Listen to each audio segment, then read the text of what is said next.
What's up, ladies and gentlemen? Fire Falcon 97 coming at you again with another statue review. This is of the Cyclops premium format by Sideshow Collectibles. I'm going to be completely honest on this.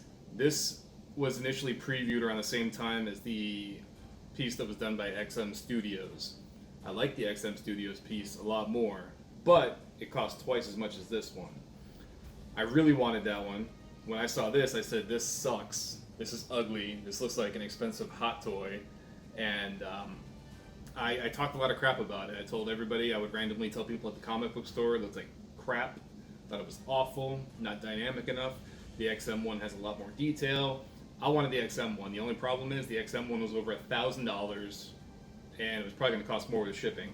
Over time, I saw this guy and I saw a lot of reviews on it basically saying that he looks a lot better in person. So I decided to take a chance. Whatever. Over time, he became a little bit more desirable to me, and I ended up pulling the trigger. So that being said, seeing it in person, it does look a lot better than it did in the pictures. For some reason, on the pictures, I don't know why, it didn't quite sell. But once I saw it and saw a few reviews, Gem Mint Collectibles did one. Then I kind of became a little more accepting. Nice bright design on the box with the bright yellow. Got the pink clouds on the bottom. Creates a lot of contrast. Really stands out. You got the statue on the front. Not much on the back other than the pink clouds and the optic blast. I can't be the only person on the planet who sees a My Little Pony on the box right now. If I'm the only one, let me know. Maybe I'm just weird. But other than that, same thing all the way around. Got a nice shot of the statue right there. Let's go ahead and get the styrofoam cracked open, get that nice new statue smell fresh from the factory. It's one of the best feelings in the world. So the base, not too big, nice and solid, doesn't weigh too much, but it's just big enough to hold the statue. He pairs well with other X-Men statues in the same line. Keys in on the side, got the nice big scorch mark that he's straddling, got the edition size on the bottom, and that super 90s looking hot pink design. Paint job on the body is amazing. It's very vivid. The yellow and the blue creates a lot of contrast. Again, this thing is just a throwback to the 90s with that early Jim Lee design. Actually have the Cyclops cover of that whole thing signed by Jim Lee. Excellent paint job on the boots and the gloves. It's got a lot of wear and tear, a lot of wear from the snow as well. Nice bright red on the X badges. If anybody thinks that Scott Summers is a pretty boy who's not afraid to get his hands dirty, then you don't know Scott Summers. Each of the pockets has an individual wear pattern. None of them are the same. Keys in nice. He's not going anywhere. Other than the texture on the gloves, the other best part is that the magnets are nice and strong. Those are going to snap right in. I actually yanked it out of my fingers the first time. I had to take it out just to make sure. As you can see, he's ready to drive those knuckles into someone's face. Let me just double check that snap. Took me a second to get it off his arm there. Like I said, both arms snap in. Nice satisfying sound of that clicking right in. Both fists clenched. My boy's getting ready to cause some damage. When you're putting in the portrait for this, make sure that he's actually seated properly. The magnet is strong enough to where it'll pull it in, and the seam is along the belt, the strap on his shoulder there.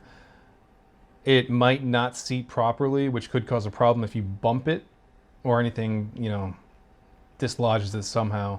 The hair is sculpted in a certain way that each of those strands and clumps that are kind of stringing off the top there are very fragile. They could end up snapping, which you don't want. This statue came with two portraits, two very different portraits. One stoic, one with a screaming face. Hairstyle's a little bit tousled more with the screaming face. No exclusive edition. This is the only version of this statue. Imagine him coming at you with that look. The plastic on the sizzle there is really flexible, on the blast also. so there's no damage, no risk of it breaking. If you happen to get yours and the visor and the blast is curled up a little bit like mine is, you'll see in a second, take a hair dryer and heat up the tip of the blast there. The plastic is nice and flexible enough to where it won't snap, but you'll heat it up enough to where it's flexible enough to straighten it out a little bit more than it is. Giving you a couple of different looks of both all three visors. 3 visors and 2 portraits. Great detail on his mouth with the teeth, paint job on his tongue. He's got some more stubble on the stoic look. I have to say, I'm more impressed with this thing than I thought I would be.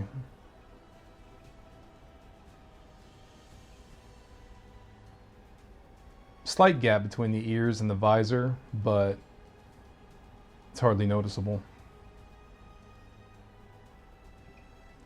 And I'll show you a picture. That's the before picture. I'll show you what happened after I heated it up and straightened it out. It looks much better. Not completely straight, but it got the job done. Moving on. I'm going to have him on the top shelf, so if you're looking up at him, it's going to look a little bit better with the blast. I was initially going to put the sizzle, and I decided not to because I thought this looked better. But overall, it's pretty dynamic. He's leaning forward. A lot of the shots that were online, he was kind of facing straight ahead on the camera, which kind of didn't sell the dynamic aspect of it. But now that I've seen it, I like it a lot. The texture on the boots and the gloves is the best. It's got some dirt, got some snow on there.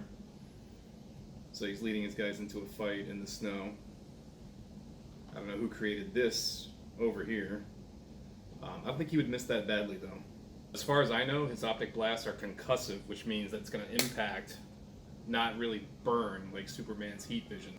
But each of the pockets has a different texture on it. So all that's pretty good. The XM piece has a lot more detail on the yellow, but this one keeps the yellow uniform with the visor.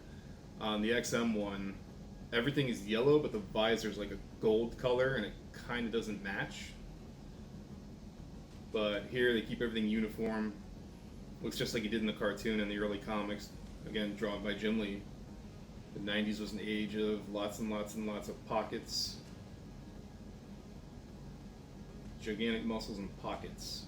Another pro is the different visor swap out options. The XM piece comes with different torsos, and I think the visor lights up on that one.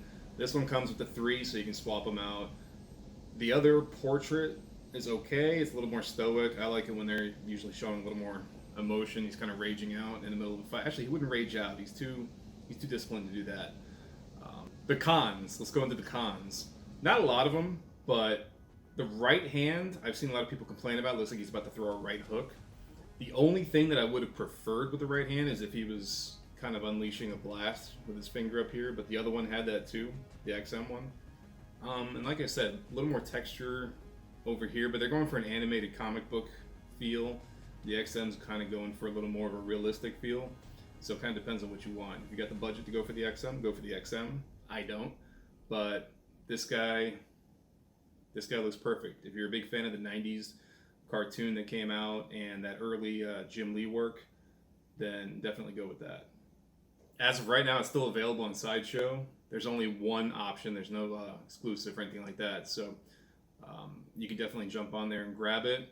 I'm glad that I did. Once I saw it in person, it did kind of win me over a little bit more. I was kind of on the fence.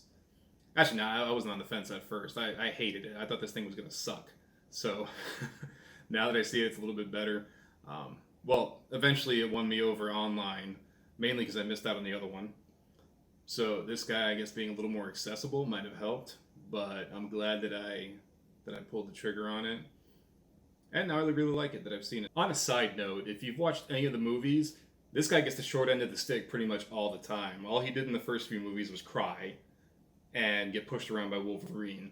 So I'm still waiting for a proper X-Men story. I'm hoping that when he does end up in the MCU, they can finally do him justice. X-Men Apocalypse, I think he was okay. He served a little more of a purpose. It was the first time I think that he was actually important and vital in the story.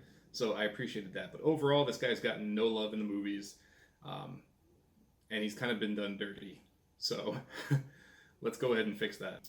That's going to do it for today. Stay tuned for the next one. Don't forget to like and subscribe and hit that bell notification so that you're made aware every single time I come on here and talk about random nerdy crap.